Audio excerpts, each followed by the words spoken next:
à la Genèse 3, avant du verset 1er. Oui, oui. Ok. Lorsque le serpent a prêché à Ève, sa réponse était que il mangeait les autres fruits de l'arbre. Il a. Bon, je vais dire. Vous le citer. Le serpent était le plus désiré de tous les animaux des champs que l'Éternel avait fait. Il dit à la femme, Oui. Dieu a-t-il réellement dit, vous ne mangerez pas de tous les arbres du jardin? Mais la réponse de la femme. La femme répondit au serpent, nous mangeons du fruit des arbres du jardin. Oui. Mais, quant au fruit de l'arbre qui est au milieu du jardin, donc, je veux savoir les fruits qu'il mangeait en dehors du fruit qui était au milieu. C'était quel fruit? En dehors du fruit qui était au milieu de l'arbre, le fruit défendu. Parce qu'elle a répondu, nous mangeons des fruits de l'arbre. Mais de l'arbre, faut lire. Nous mangeons du fruit des arbres du jardin. Des arbres du jardin. Voilà. Question maintenant. Quels sont ces fruits-là? Mangue. Orange. Goyave. Papa, c'est un fruit. Bon, papa. Ah non, c'est pas un fruit. Les arbres fruitiers qui étaient là-bas, il y avait le manguier, il y avait l'oranger, il y avait le citronnier, tout ce qui est fruit, on mange ça. Là, c'était des arbres naturels. Or, il y a deux arbres surnaturels, dont l'arbre de la connaissance du bien et du mal. Là, on ne touche pas ça, on ne mange pas ça. C'est bon? Amen, ça va. Ok. Merci. Virginie, tu viens? T'approches un peu à cause du micro.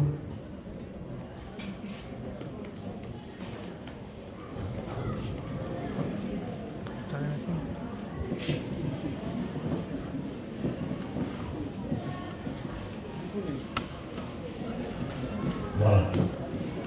On y va. Bon, moi, je voulais savoir comment Dieu a dit ça.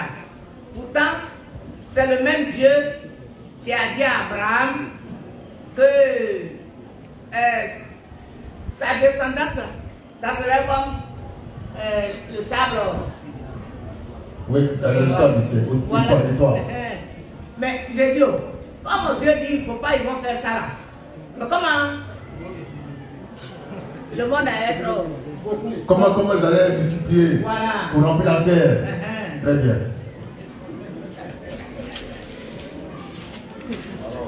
Amen. Dieu a dit à l'homme de ne pas manger l'arbre de la connaissance du bien et du mal, le fruit de cet arbre-là, c'est le sexe. Donc Dieu au commencement ne voulait pas que l'homme pratique le sexe pour avoir des enfants. D'accord? Il a dit à l'homme et la femme, soyez féconds, multipliez et remplissez la terre. Mais ce n'est pas en pratiquant le sexe que l'homme et la femme devaient remplir la terre. Mais le serpent est venu leur montrer une voie contraire à la voie de Dieu. Et Dieu a laissé faire. C'est pourquoi on est tous dans le péché avant d'être rachetés par le sang de Jésus-Christ. C'est pas au clair? L'homme au commencement ne voulait pas qu'on fasse amour sexuel pour avoir enfant. Il ne voulait pas ça. Le serpent est venu montrer une voie et Dieu a laissé faire. C'est pourquoi Abraham peut avoir beaucoup d'enfants et que toi aussi tu en as combien là? Voilà, tu en as 5. En faisant l'amour, bien sûr. N'est-ce pas? Voilà, donc Dieu il permet que nous fassions l'amour pour avoir des enfants, mais la voie royale, ce n'était pas l'amour sexuel, c'était la création par la parole de Dieu. Et plus tard, quand on aura atteint l'âge du millénium, c'est là que nous allons procréer par la parole et non par rapport sexuel. Donc le plan de Dieu a été déjoué par Satan selon la volonté de Dieu lui-même, qui a fait ça exprès pour manifester un attribut qu'on appelle sauveur et rédempteur. Tout a été conçu de façon particulière pour accomplir lui son cœur, ce qu'il veut, sa volonté. Donc je reprends au commencement, Dieu ne voulait pas que l'homme et la femme aient la rapport sexuel pour faire enfant. Mais la voie a été montrée par le serpent et Dieu a laissé l'homme entrer dedans parce que ça arrangeait son plan. Car plus tard, il doit venir manifester l'attribut de sauveur, de rédempteur. Et pour qu'il soit sauveur, il était important que quelqu'un soit perdu. Et la seule façon pour Adam d'être perdu, c'est de manger de l'arbre que lui-même a crié. Et puis de façon expresse, il attire l'attention de l'homme sur cette table. Il y a beaucoup d'hommes qui disent cette table, si tu manges, tu meurs. Or, depuis l'homme, il s'en foutait de cette table-là. C'est quand Dieu a donné la révélation. Ah, mais c'est qu'il doit y avoir un mystère à découvrir là. Et le serpent est venu pour compléter la révélation. Donc, poussant l'homme dans le péché. Donc, Dieu au commencement ne voulait pas que l'homme et la femme aient des rapports pour faire des enfants. Mais il a laissé faire. C'est pourquoi on est dans le péché et pour les racheter par le sang de Jésus-Christ. Maintenant, pendant les 1000 ans, il y aura une création spéciale des enfants de Dieu immortels par la parole de Dieu. Quand le temps viendra, je vais parler de ça. Amen. Prenons le cas de la Vierge Marie et de Jésus qui est né. Jésus est né comment? Jésus est né sans rapport sexuel. L'ange est venu vers Marie. C'est ce qu'elle a dit, qui a formé Jésus dans le ventre de Marie. C'est comme ça que Dieu voulait au commencement que nous puissions remplir la terre par sa parole. Mais il y a eu un mélange. Parce que le sapin est venu, puis il nous a montré une autre voie. Donc Dieu va se rattraper pendant les 1000 ans où on aura des corps translucides et puis on va procréer par la parole sans rapport sexuel. C'est bon? Voilà. Marie a fait Jésus sans rapport sexuel. C'est ce que Dieu voulait au commencement. Et il va se rattraper quand le temps sera venu pendant les 1000 ans. C'est bon, Virginie? Question. Tu approches un peu du micro.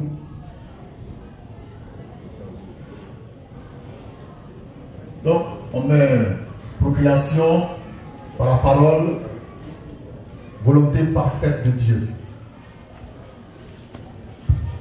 Procréation par le sexe, volonté permissible de Dieu. On y va. Nom et prénom. Oui. Micro. Avant de le jardin d'Éden, il y avait une souffrance. Avant le péché? Ça non? Ok, merci. Eh bien, ça, il y a deux questions? D'accord? Parce qu'avant le péché, il y avait souffrance. Bon, je réponds en même temps pour gagner en temps et en efficacité. Avant le péché, tout était propre. Il n'y avait ni souffrance, ni maladie, ni douleur. C'est après que tout est venu. Question 2. Maintenant, s'il n'y avait pas de souffrance, quand Dieu a dit à Marie, à elle, il va augmenter. C'est après le péché, il a dit ça. Bon, pose la question là-haut. S'il n'y avait pas de souffrance, quand Dieu a dit à elle, il va augmenter la douleur et la souffrance. C'est comme s'il y avait une souffrance. Oui, si ça t'est mal traduit. Amen. Elle a raison. Il dit il va augmenter. Ça veut dire qu'il y a un peu, et puis après il va compléter. Ça t'est mal traduit. Ça veut dire que tu vas souffrir dans la bouche de tout. Amen. Merci pour la question.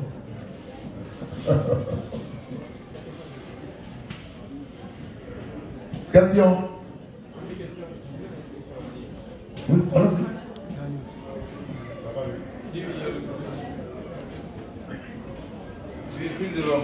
Il y a une question en ligne posée par Gisèle Yoboué.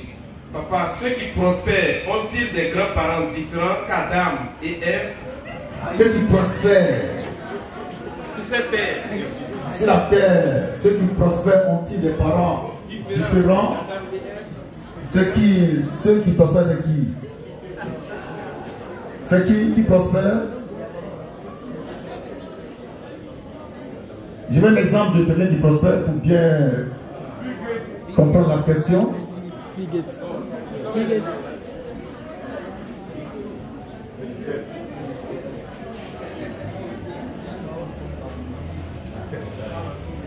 Bon, quand c'est en ligne, je réponds en ligne. Elle dit, ceux qui prospèrent, ceux qui ont le gain, ils ont le fric, ils ont les châteaux, Ils ont les villas, les jets privés, c'est yacht de yacht, les yachts. Est-ce que ceux-là, ils ont des parents différents? Hein? La dame Ève. Parce que pour elle, ceux qui viennent de la dame Ève, eux, ils sont pauvres. Mais ça, c'est faux. C'est archi faux. Moi, je ne suis pas pauvre. Mais je fais comme s'il était pauvre. Amen. Il y a des filles de Dieu qui ont des yachts, qui ont des jets privés, qui ont des châteaux, ils ont tout. Tout et tout. C'est des multimilliardaires. Il y en a. Et nous aspirons à ça. C'est pourquoi j'ai dit, vous là, soyez prospères. Les enfants là, connaissez papier. Il ne faut pas t'arrêter au BPC pour venir faroter ici. Bac même, c'est plus rien. Licence, ça vaut rien. Il faut aller jusqu'au doctorat au moins. Et puis occuper de grands postes, vous serez aussi millionnaire comme les autres. Le malheur du christianisme, c'est qu'on nous a appris que pour entrer au ciel, il faut être pauvre. On nous a cité un verset là, qu'il est bon pour un riche. Bon, sortez le verset là, on va en finir ce matin. Ton Dieu, qui est Dieu, ton Père est riche, toi tu es pauvre, mais toi tu as un problème. Tu as un problème. On a été mal enseigné. On a été très mal enseigné. On a fait croire que quand tu es pauvre, alors tu es humble, tu vas au ciel. C'est faux. Il n'y a pas de place pour les pauvres au ciel.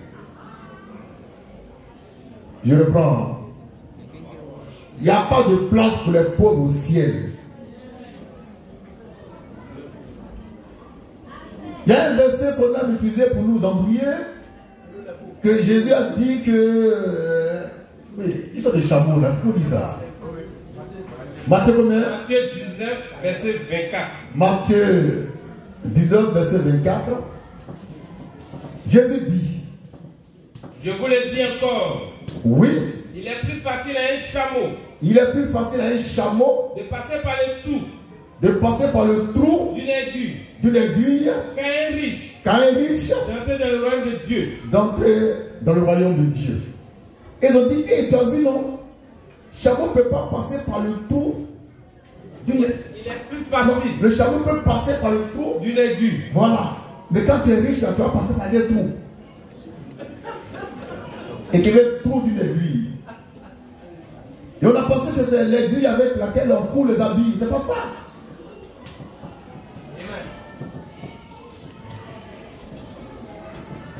Le trou d'une aiguille fait partie des portes de la ville de Jérusalem.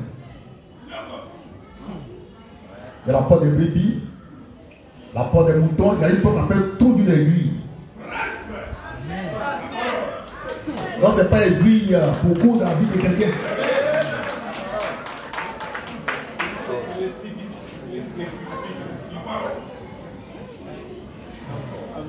Ça peut aller? Donc quand le chameau arrive là-bas avec peu de bagages, et bien le cavalier descend et puis il laisse passer le chameau. C'est une porte. C'est pas pour l'aiguille qui est à la maison là. Et puis Jésus a dit heureux. Voilà, heureux les pauvres. Voilà.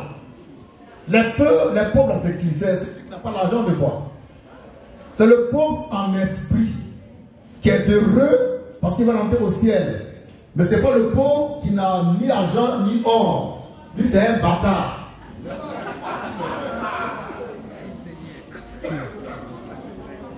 Le pauvre en esprit, ça veut dire tu es humble. Tu es simple. Pourtant, tu as beaucoup de guettins. Tu ne fais pas le gros dos. Tu ne fais pas le malin. Quand tu es dans ta Mercedes que tu me vois, et bien tu t'arrêtes, tu le mets dans ta voiture. Tu es pauvre en esprit.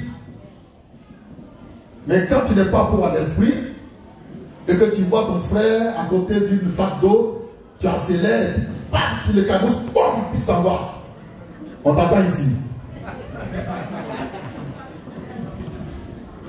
L'humilité, c'est la pauvreté en esprit. C'est pas une histoire d'argent. Les pauvres ne peuvent pas entrer au ciel. Le ciel, ce n'est pas pour les pauvres. Le ciel, ce n'est pas pour les pauvres. D'accord? Donc si quelqu'un ce matin est pauvre, il n'a pas cherché à devenir riche. Mais est-ce que c'est normal que les chrétiens soient des mendiants? C'est eux qui mendient. C'est eux qui n'ont toujours rien. C'est eux qui sont pauvres. Et ils dorment dans le salon de quelqu'un. Je venais un jour au tabernacle, j'ai croisé un chrétien à l'opéra. Donc pas au deux plateaux, on peut dire boulevard Latry, c'est opéra. Voilà. Il était en brise. Il était au feu, puis il mendiait. Donc il est venu, moi en même temps je l'ai attaqué, il dit non. Tu ne peux pas mendier, va travailler. Il m'a dit, Jésus a dit, demandez, vous recevrez. C'est ce qu'il m'a dit. Donc la Bible l'a rendu bête, paresseux. Et il m'a cité le verset textuellement. J'ai dit, il n'y a pas de démêler à Jésus. Je ne suis pas Jésus. Et puis je n'ai rien donné. Papa et maman, ne donne pas ton argent aux mendiants. À moins que tu veuilles aller à l'enfer. Les mendiants, là, on donne l'argent. Et ici aussi, il y a des frères qui jouent aux mendiants. De vrais bâtards. Et ils travaillent pas, ils sont là. Attends. Tu es en Christ et puis tu n'as pas d'argent. Tu es en Christ, quand tu fais un boulot, ça échoue. Tu n'es pas en Christ. Tu n'es même pas en Christ. La Christ c'est en toi, puis tu fais, puis ça échoue. Toi, t'es vraiment. Il y en a qui font semblant d'être en Christ. Oh, il faut être en Christ. Pour prospérer, pour être riche, pour être. Ça là. D'accord? Nous, on doit jouir de toutes les commodités. Les fonctionnaires de la meilleure, les fonctionnaires de ce tabernacle, ceux qui fonctionnent, les fonctionnaires, 1, 2, 3, il y en a plusieurs. Il y en a qui ne veulent pas lever la main, car ils ne savent pas la question qui va venir après.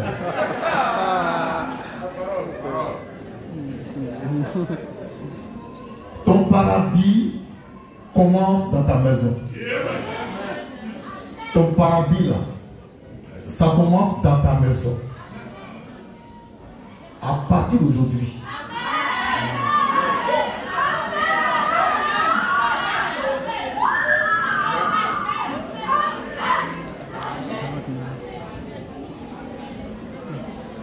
Ton paradis, c'est chez toi. Ma prochaine visite chez toi à la maison,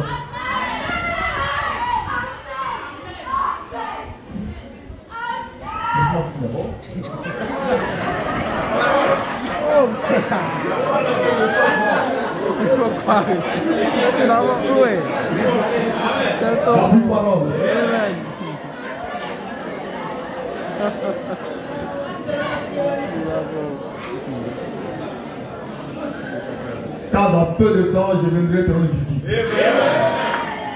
Ce que je vais voir chez toi, attends d'abord. Ce que je vais voir devant ta maison, devant ton portail, c'est une voiture.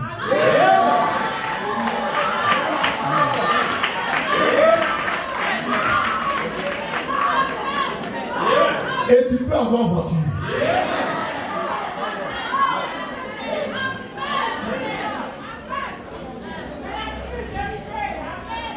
Tu peux avoir une voiture.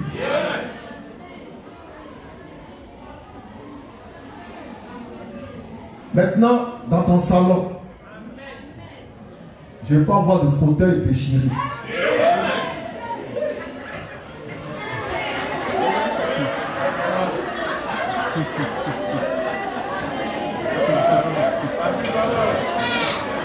Amen. Les soeurs sont jaillies. Hein?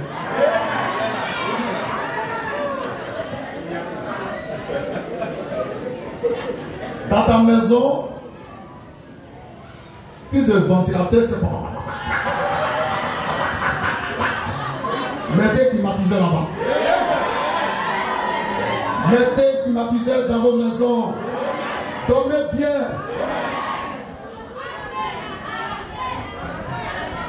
Mais c'est ça la main fraîche. Dormez bien. Dans le climatiseur.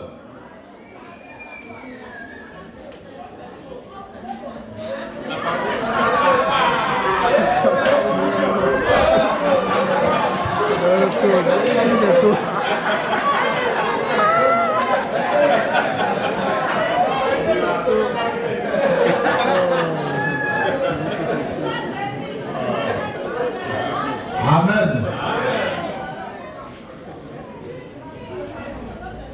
Ça peut aller. Et puis, voyez loin. Il ne faut pas voir un peu. Non, non, il faut voir loin. Il faut chercher ce qui est beaucoup. Beaucoup d'argent. Beaucoup d'argent.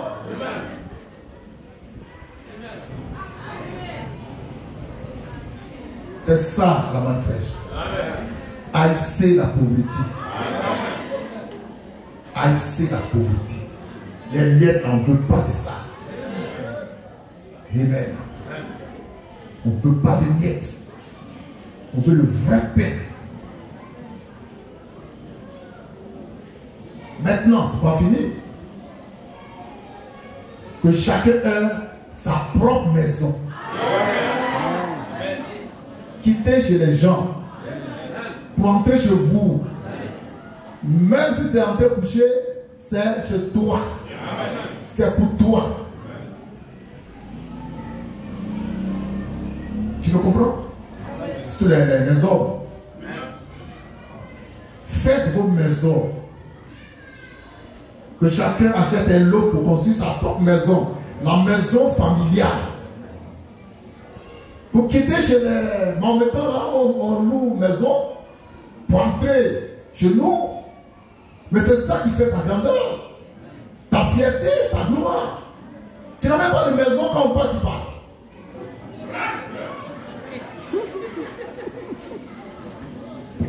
Et puis tu es dans le loyer qui ne permet pas de loyer. Tu as tout droit d'arriver. Et quand tu vois le propriétaire, eh bien tu ne le vois plus. Tu disparais. Mais non, que chacun de nous ait sa propre maison. C'est qu'il a fait lui-même pour quitter chez les gens. Entrer coucher, avec 5 millions, tu as entré coucher. Propre. Bon, on peut diminuer ça, 2 millions. Ancien, combien? Combien? Combien? 5. Et tu peux avoir 5 millions. Si tu arrêtes de payer n'importe quoi, il faut épargner. Il faut épargner de l'argent pour construire une maison. Tu vas vous manger poulet, tu fais quoi?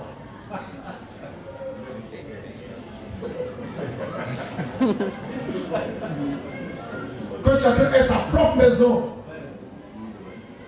Même les femmes peuvent construire une maison. C'est votre fierté ça. C'est votre grandeur. Et moi j'aime ça. Moi j'aime ça. Beaucoup de frères ici ont leur maison. Ça c'est extraordinaire. Il y en a qui veulent encore construire, c'est extraordinaire. Et c'est ça la liberté en Christ. Soyez indépendants sur tous les plans. Sur tous les plans. Vous les oubliez, vous avez plein de l'or. Allez construire là-bas. Allez dans vos villages. Là-bas, les lots sont moins chers. Tu m'as retrouvé ces 15 000 francs de l'eau. Si Dieu est avec toi.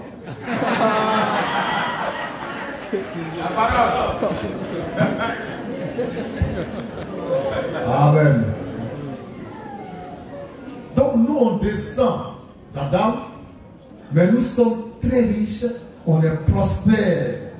Alors j'essaie d'enlever de votre esprit le faux évangile qui dit que pour aller au ciel, il faut être pauvre, malheureux. C'est pas vrai du tout. C'est pas vrai. Ayez tout ce qui est bon sur la terre. Vivez dans l'abondance. Ne manquez de rien. Ne manquez de rien.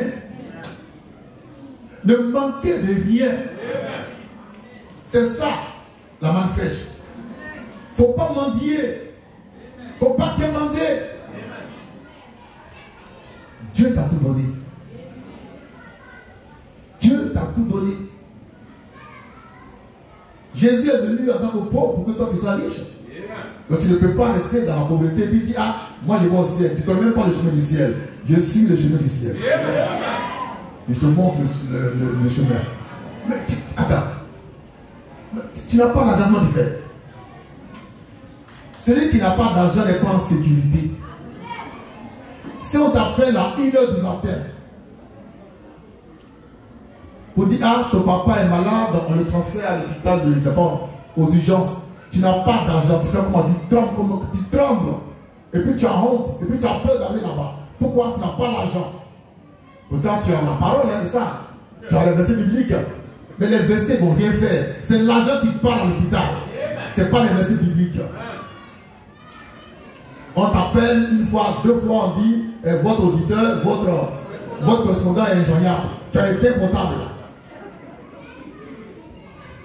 Et le matin, tu as fait le porte-à-porte pour demander un peu d'argent pour parler à l'hôpital avant ton papa qui a fait mourir. Mais tu n'as pas honte. Et quand il décède, tu n'as pas d'argent pour l'enterrer. Voilà. Tu n'as pas l'argent pour enterrer ton papa, mais ta maman. Maintenant, tu allais voir les tontons, tonton, ça dit que mais tu es un papa. Enterrez vos enfants, vos parents dignement. Dignement. D'accord? Mais sinon, pourquoi tu viens à la main fraîche? Ton père est mort, tu donnes une facture de 2 millions, tu n'as pas l'argent, mais tu vas l'enterrer. Qui l'a l'enterrer pour toi? Ok? Ta maman meurt, tu n'as pas rien pour l'enterrer. Et c'est des hommes qui l'enterrent. Mais demain, ils vont te rappeler ça. Quand ta mère, on t'a vu ici, et tu as dit, yo, on me persécute parce que je crois en Jésus-Christ. Non. C'est toi qui les persécutes. Soyez dignes. Soyez des responsables. Ayez toujours de l'argent sur vous. Dans vos maisons, là. Elle dit, si on a fait, on a rien pour au moins 100 000 francs. Chez qui on peut avoir 100 000 francs ce matin? 1, 2, 3, 4, 5, 6, 7, 8, 9, 10, 11. Ah, ok. 12. Voilà, je suis maintenant fier de vous.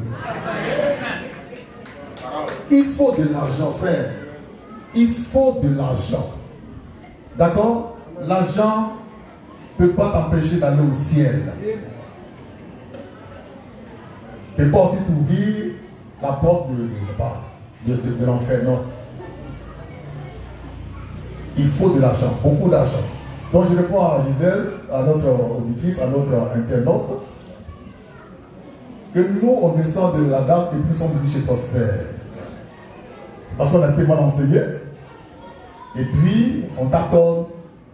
Alors que les hommes du monde, eux, ils ont cette connaissance de l'affaire. Voilà. Vous allez voir un païen, un juif, il va se mettre devant là, il va commencer à vendre biscuits, tout ça. Or, le chrétien, lui, chrétien, longtemps qu'il n'a pas un travail qui vaut à son profil, il ne travaille pas.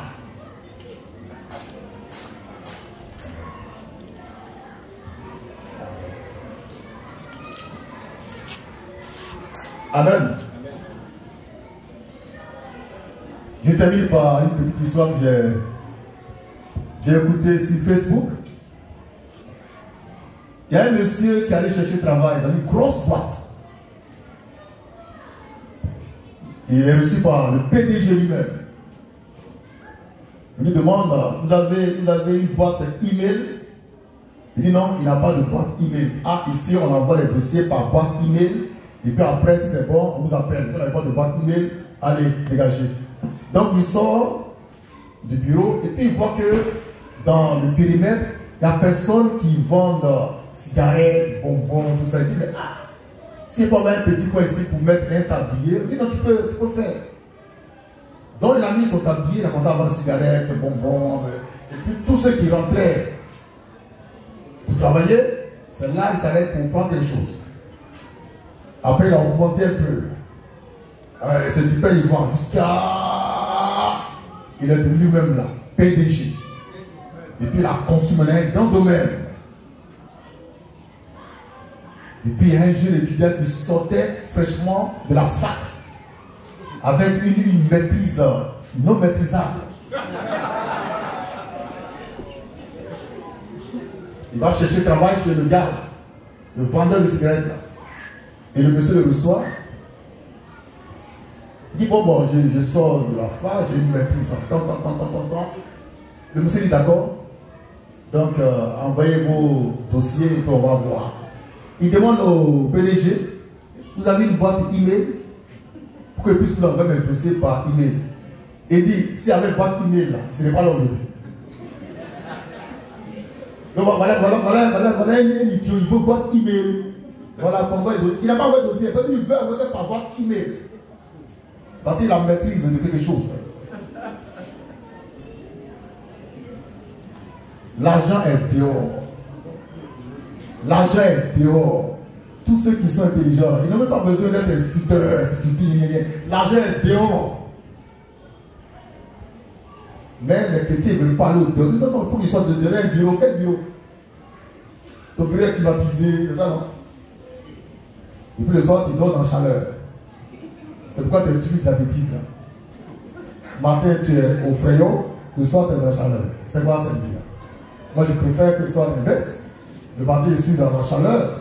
Et puis le soir, ici au frayon, je dors bien. Amen. Donc, allez chercher l'argent dehors. Amen. Donc, nous aussi, on est riches et prospères. Oui. Dorcas, Elodie. Non, pas Elodie. Dorcas. Gléo.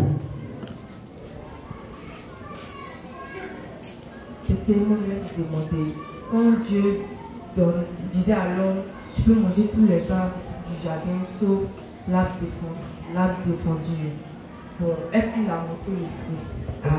Est-ce qu'il a montré le fruit à l'homme? Le fruit de l'arbre défendu. Est-ce que Dieu a montré le fruit de l'arbre défendu à l'homme? Oui, Dieu a montré le fruit de l'arbre défendu à l'homme. Dieu a montré à l'homme le fruit, l'arbre.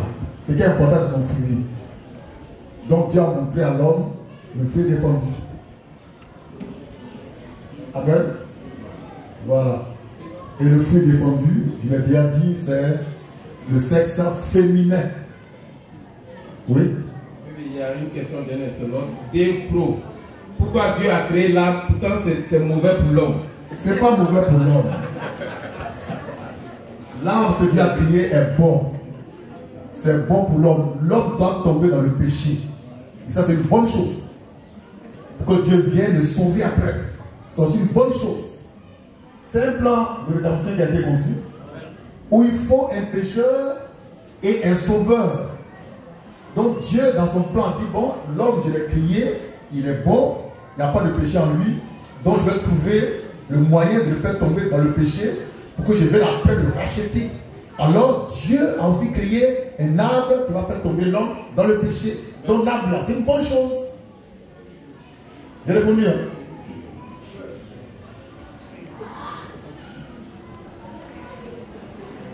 Qui a créé le péché? C'est Dieu. Donc c'est bon. Mais tu pèses, sinon on en fait quand même.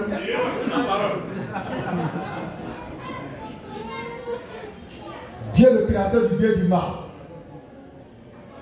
Donc il a créé le bien ainsi que le mal. La vie et la mort. D'accord? Et il y en a qui l'a créé de façon spéciale pour avoir la vie, les autres pour avoir la mort. C'est comme ça. C'est comme ça que Dieu a fait les choses. de sa seule volonté, pour sa gloire en lui.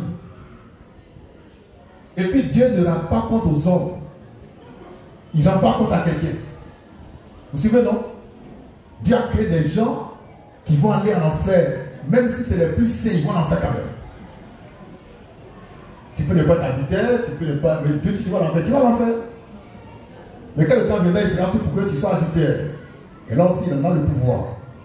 Il a tout créé pour sa gloire. Et ça, c'est intéressant. Dieu n'aime pas tous les autres. Il y en a, il aime, il y en a, il déteste. C'est comme ça il est.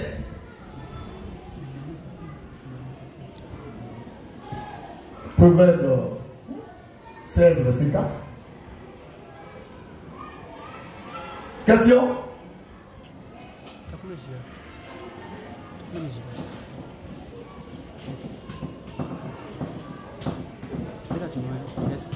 Là-dessus. Proverbe 16, verset 4. Oui. L'Éternel a tout fait pour un but. Oui. Même le méchant. Oui. Pour le jour du malheur. Très bien. Donc, si tu as créé méchant, il ne faut pas chercher à être bon. La plupart, fais ton travail de méchant et puis tu vas en enfer. D'accord? Romains 13, non, Romains 9, verset 13 et suivant, on termine par là. Romains 9, 13 et suivant.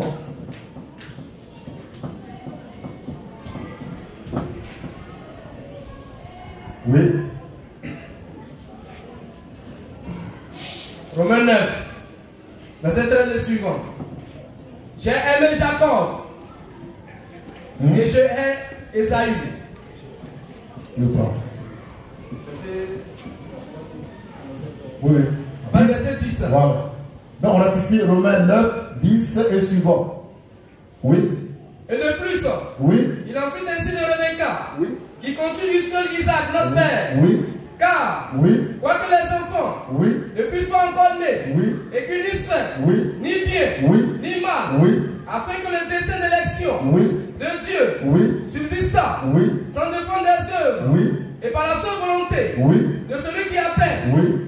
Il fut dit à Rebecca, Oui. l'aîné Oui. sera assujetti Mhm. au plus jeune, Oui. selon qu'il est écrit. Oui.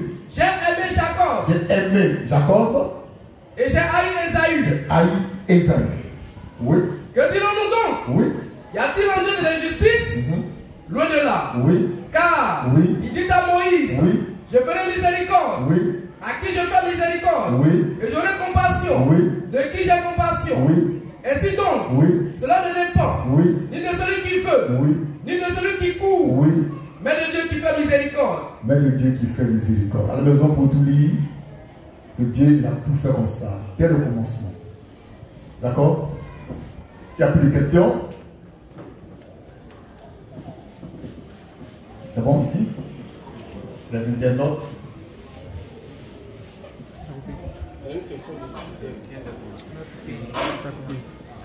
Dernière question, oui.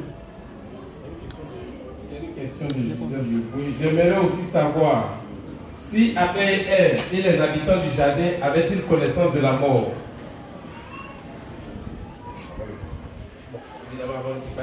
C'est à deux volets. Je poursuis. Et a-t-elle commencé à agir lorsque Adam et Ève ont péché? Bon, je réponds à la question en précisant ce qui a déjà été dit. Il y a un jour où le péché a été commis. Donc on met ici péché. Tu mets là péché au milieu. Voilà. Avant le péché, il n'y avait pas la mort. Donc pas de mort, pas de souffrance, pas de douleur, pas de maladie, pas de pauvreté, pas de misère. Mais après le péché, tous les maux sont venus. Donc après le péché, la mort, la maladie, les douleurs, les souffrances. Donc tous les maux sont venus après la commission du péché dans le jardin d'Éden. Avant ça, il n'y avait pas de mort, il n'y avait pas de péché, il n'y avait pas de justice, il n'y avait pas de maladie, il n'y avait pas de souffrance, plus de malheur, pas de malheur. Il n'y avait que les bontés du Seigneur. Mais après le péché, tous les maux sont venus. Voilà pourquoi je réponds à M. Joseph. Question? Bien. C'est fini? Ok. Oui, allons-y.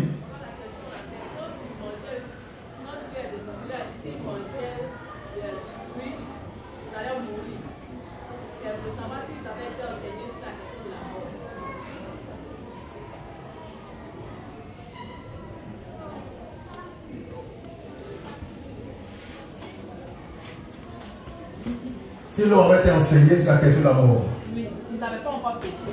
Oui. Ils n'avaient pas encore péché. Dieu a dit qu'ils ne devaient pas manger de ce fruit-là. Et que le jour où ils en mangeraient, ils allaient mourir. Donc, est-ce qu'ils avaient été enseignés sur la question de la mort?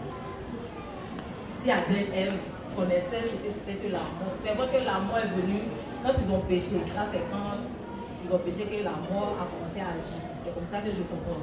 Maintenant, est-ce que lorsqu'il leur disait ne mangez pas de ce fruit, sinon ils allaient mourir.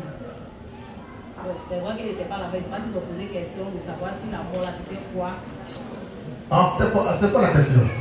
Dieu a tout enseigné. On reprend la lecture. Genèse 2, 16 à 17. J'étais comprise, hein? Je vais essayer de répondre à la question. Est-ce que Adam et Ève étaient enseignés sur la question de la mort? C'est ça? Mais oui. Oui. Genèse 2, oui. Verset 16 à 17. Oui. L'Éternel Dieu donna cet ordre. Oui. À l'homme. Oui. Tu pourras manger. Oui. De tous les arbres du jardin. Oui. Mais. Oui. Tu ne mangeras pas. Oui. De l'arbre. De la connaissance du bien et du mal. Oui. Car. Oui. Le jour où tu en mangeras. Oui. Tu mourras. Tu mourras. Donc, Adam a été enseigné sur la question relative à la mort. Tu mourras. Et tu vas mourir. Tu deviendras mortel. Non, c'est pas la question. Ou bien j'ai répondu à la question. Ok, d'accord. Donc, l'homme a été enseigné dès le commencement sur la question de la mort. Car Dieu a dit, tu mourras. Tu mourras. Donc ici, Dieu a ouvert le mystère de la mort. Pour que Adam puisse savoir que s'il mange de cet arbre-là, il allait mourir. Donc Adam, sans toute connaissance de cause, qu'il a mangé, il savait qu'en mangeant, il allait mourir. Il le savait. C'est pourquoi il est inexcusable.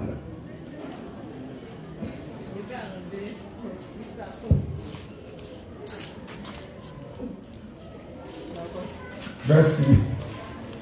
D'accord, Vivienne, approche. Valérie.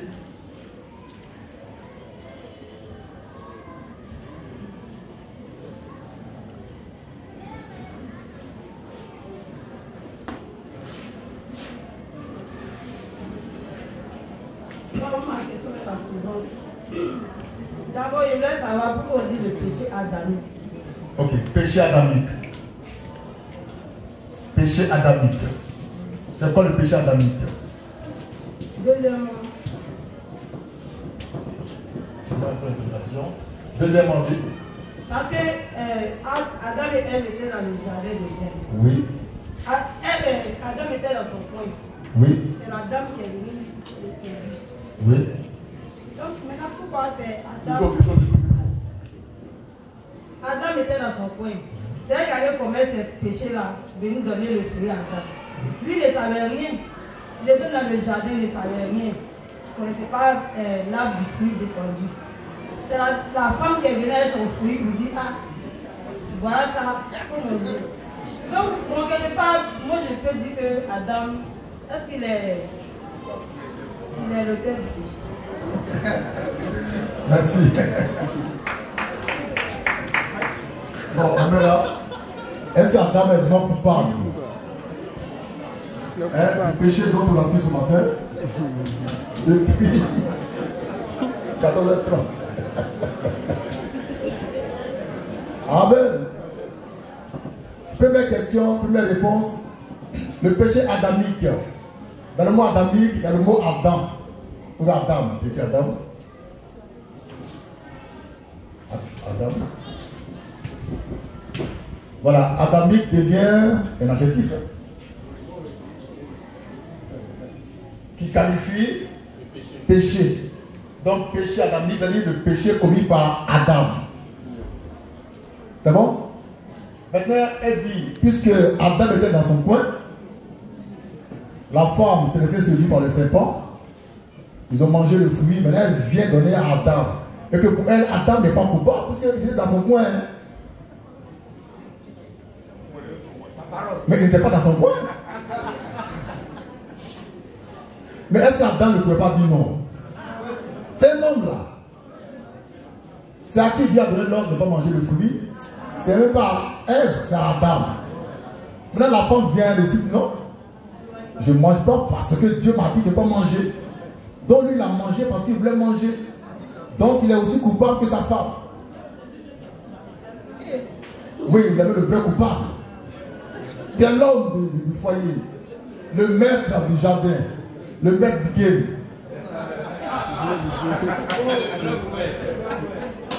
Et il se laisse entraîner dans le péché par la femme. Dieu a dit quoi alors? Puisque tu as écouté ta femme, puisque tu as écouté ta femme, non, puisque tu as écouté ta femme, elle dit moi tu ne m'as pas écouté, c'est elle t'a écouté, et puis il prend des décisions. Donc Dieu le tient pour responsable parce qu'il a écouté sa femme et non lui Dieu. Or c'est à lui que Dieu a donné l'ordre de façon formelle. Dieu n'a pas parlé avec la femme, mais avec l'homme. Donc pour Dieu, l'homme est le premier responsable de cette calamité-là. C'est pourquoi d'ailleurs dans Romains 5, 12, Paul va tout droit en disant c'est l'homme. C'est par l'homme que le péché est entré dans le monde. Donc l'homme est aussi coupable que la femme. Il n'était pas dans son coin, hein, parce qu'il pouvait refuser. Il dit non, je ne mangerai pas de ce fruit-là, parce que Dieu a dit de ne pas manger, sinon on allait mourir. Bon, il a mangé. Maintenant, la raison pour laquelle il a mangé, je ne sais pas, mais c'est qu'il a mangé. Est-ce pour plaire à sa femme, ou bien pour servir de couverture, pour ne pas que Dieu... Bon, je ne sais pas. Est-ce qu'il a mangé en toute connaissance de cause? Il savait que s'il mangeait ça, Dieu allait descendre. Et qu'est-ce qu'il a fait? Dès qu'il a mangé l'être, il va se cacher. Donc il était en pleine possession de toutes ses facultés. D'accord? Maintenant il est caché, Dieu vient, il dit Adam, où es-tu? Il dit quoi?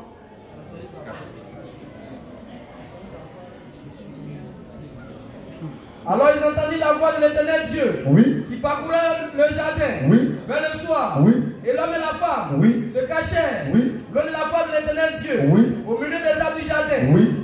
Mais l'Éternel Dieu appela, oui, l'homme, oui, et lui dit, oui, où es-tu? Où es-tu? Il répondit, oui, j'ai entendu ta voix, oui, dans le jardin, oui, et j'ai eu peur, oui, parce que je suis nu, oui, et je me suis caché. oui, Et l'Éternel Dieu dit, oui, qui t'a appris qui t'a appris que tu es nu? que tu es nu? Est-ce que tu as mangé? Est-ce que Tu as mangé oui, de l'arbre oui, dont je t'avais défendu oui, de manger? il a dit quoi? La femme Oui, que tu as mise auprès de moi oui, m'a donné de l'arbre, oui, et j'en et ai j'ai mangé. mangé. Donc il assume d'avoir mangé l'arbre. Bon, ce que je veux dire, c'est que l'homme pouvait dire non. Mais est-ce qu'il est facile de dire non à sa femme? La question est posée maintenant, c'est un débat, hein, dans le micro. Est-ce qu'il est facile de dire non à sa femme? Là, on est sur terre, hein. On n'est pas dans le jardin, on est ici. On a le micro aux vrais hommes, aux vrais ouais manifestes. Est-ce qu'il est facile de dire non à sa femme? Prends le micro, tu vas te la vie, pour la poche. Tu es marié? Tu es marié? Mais pas qu'à sortir de marié, non pas de marié. Toi, tu es un célibataire ici.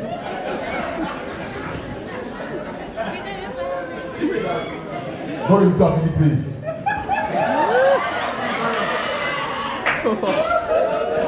Est-ce qu'il est facile de dire non à ta femme? Non, ce n'est pas facile. Ah, voici quelqu'un qui est franc. On voit la table des membres du jury.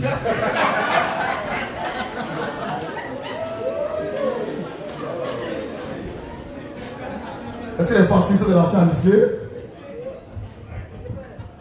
Plusieurs. Pas facile. Ah. Pascal là. Où est Flora? Allez, donnez-toi. Très bien. Oui? C'est la position précise, c'est pas facile. C'est pas facile. À côté, c'est Flo? Pas du tout. Bon, on va interroger quand même un doyen. Le doyen connaît. À sa gauche, il y a sa femme Virginie. C'est une question à deux volets. Très bien. C'est selon la circonstance de l'acte, on peut dire non ou dire oui. Mais dans ce contexte-là, on est un peu dépassé par la situation, on se reste de oui.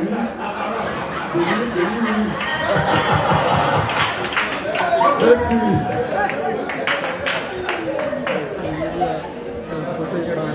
Alléluia. Que Dieu soit béni. Oui. Dorcas, tu es marié? Alors, tu veux quoi? C'est une question. Ok, tu viens.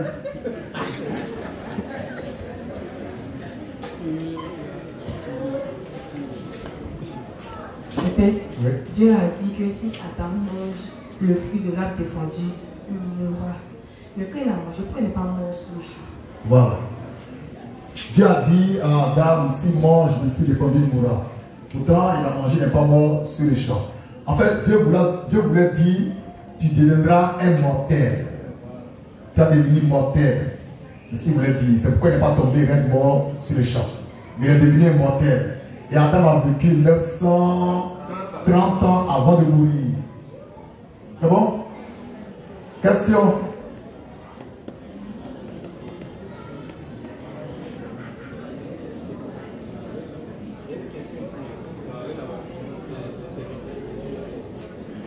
Bon, il y a une question d'un internaute qui n'a rien à voir avec le sujet du jour. Bon, on écoute quand même la question pour voir si on peut répondre. On y va? Oui, c'est le même internaute d'Eftro. Oui. Il dit, quand Jésus montait dans les cieux, oui, est-il monté avec son corps? Avec son corps. Son corps, son corps. Jésus avait un corps? Quand Jésus montait dans les cieux, est-ce que Jésus montait avec son corps? La réponse est oui, oui et oui. Jésus a monté avec son corps de chair. Quoi? Jésus a monté avec son corps de chair et de sang. Maintenant, le mystère, c'est quoi?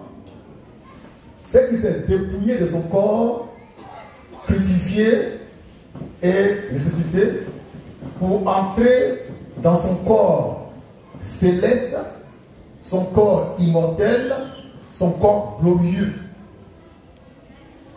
Donc au ciel, il y a un peu où il y a le corps de Jésus-Christ avec les stigmates de la croix. Ça est là. Et puis il est dans son vrai corps, le corps qu'on ne peut pas crucifier, le corps qui ne peut pas mourir, le corps immortel. Il est dedans. Maintenant, quand le temps viendra pour revenir, pour juger les gens, il va venir encore avec ce corps crucifié, avec du sang. Et là, ça nous ramène à Apocalypse 19, verset 11, verset 13. Donc Jésus-Christ est monté d'abord dans son corps de chair, crucifié, et puis il a changé de corps. Il savait débarrasser pour mettre quelque part. Bon, c'est pas un débarras, hein. Il savait dépouiller, mettre quelque part, pour entrer dans son vrai corps, le corps immortel. Mais plus tard, il va revêtir le même corps crucifié pour venir sur terre pour juger les vivants et les morts. Nous lisons cela dans Apocalypse 19, verset 11, verset 13 et suivant. Là-dessus. Puis j'ai vu le ciel ouvert. Je vis le ciel ouvert. Et voici parut un cheval blanc. Et voici parut un cheval blanc. Celui qui le montait. Celui qui le montait. S'appelle fidèle. Et véritable. Et il juge. Oui. Et combat avec justice. Oui. Ses yeux étaient comme une flamme de feu. Oui. Sur sa tête. Oui. Étaient plusieurs diadèmes. Oui. Il avait un nom écrit. Oui. Que personne ne connaît. Oui. Si ce n'est lui-même. Oui. Et il était revêtu. D'un vêtement. Teint de sang. Donc Jésus revient avec un vêtement teint de sang. Dans son corps de chair et de sang. Son corps crucifié. Donc quand le temps viendra, Jésus va quitter encore son vrai corps pour entrer dans son corps où il y a le sang. Et il vient maintenant pour accomplir une œuvre particulière. Donc on résume en disant que Jésus en montant au ciel, il était dans son corps crucifié avec les 5 stigmates. D'accord? Et puis il y a eu la nuée qui est venue le cacher aux yeux des hommes. Et derrière la nuée, il s'est passé beaucoup de choses. La parole. C'est bon? Ok. S'il y a plus de questions. Oui, tu viens? Une question derrière. Simon Pierre.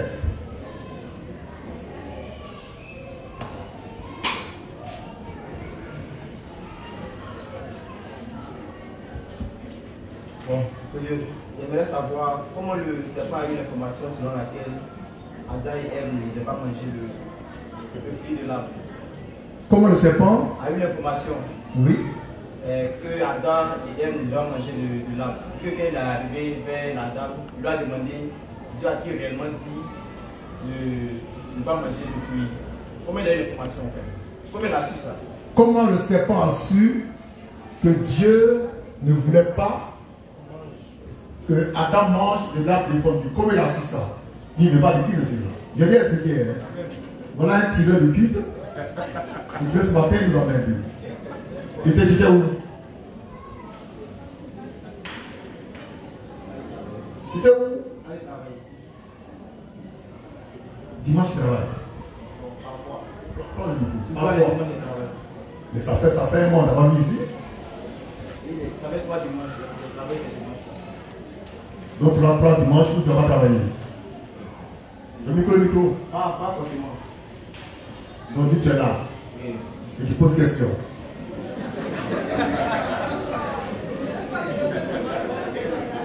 Mais quel doit être le comportement d'un bon élève qui n'a pas fait cours pendant 3 semaines hein, pour des questions intéressantes, et quand il vient à l'école, qu'est-ce qu'il fait? Avant le premier cours, il doit faire quoi? Tu te mets à jour, donc va te mettre à jour. Je ne réponds pas, va te mettre à jour. Amen. Comment le serpent a su que Dieu ne voulait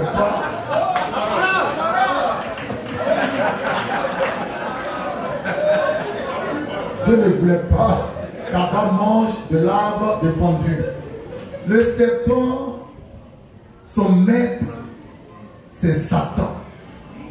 Et Satan avait la révélation que Dieu ne voulait pas que l'homme mange du fruit défendu. Donc le serpent, il donne la révélation au... Pardon. Oui, non. Satan donne la révélation au serpent et le serpent va vers la femme. Donc je reprends. La révélation du serpent vient de Satan qui assistait au conseil de Dieu. D'accord? Donc le serpent, il a appris la nouvelle. Maintenant, il va vers... Pardon. Satan a appris la nouvelle. Maintenant, il va vers le serpent et dit, voilà la nouvelle. Donc toi, maintenant, tu vas aller vers la femme. Là. Et puis voilà comment tu vas lui parler. Maintenant, si elle met ici, tu mets ici. Donc le premier qui a reçu la révélation, c'était Satan. Qui vient la donner au serpent. Et qui va maintenant vers la femme. Voilà comment ça a été transmis cette révélation dans le grand jardin d'Éden. Et le serpent, j'ai dit, il est prophète. Mais il n'est pas plus que prophète. C'est bon? C'est mon Pierre. Voilà. Je t'ai aidé à te mettre à jour. Plus de questions? Ok, pour vocal.